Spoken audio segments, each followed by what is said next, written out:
Okay, now I'm going to show you guys a little bit about adjusting the probe constant size. Standard with the Gage, we have a 25 millimeter master, our probe constant, 0.98425 of an inch. This is going to be great for the standard probe that the Gage comes with, and you're going to be able to calibrate your probe and most of the typical probes in this master.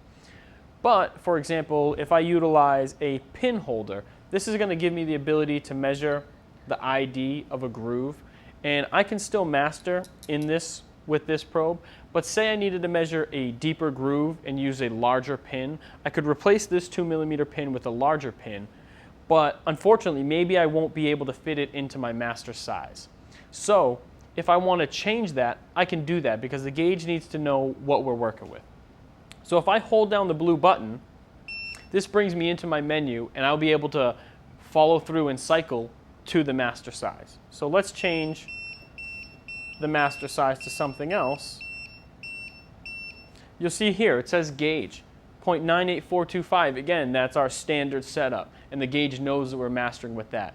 But it doesn't matter, we can master with anything we need. So if I were to swap it out with a 1-inch master, or if I were to swap it out with, a standard master that has 2 gauge blocks on the same plane, that would be 0.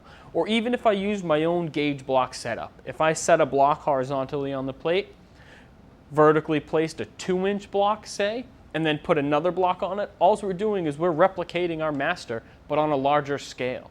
So if I came in here and I said, I don't want to use 98425, I want to use 2.000, now I'm telling the Gage I'm going to be using a 2-inch master setup.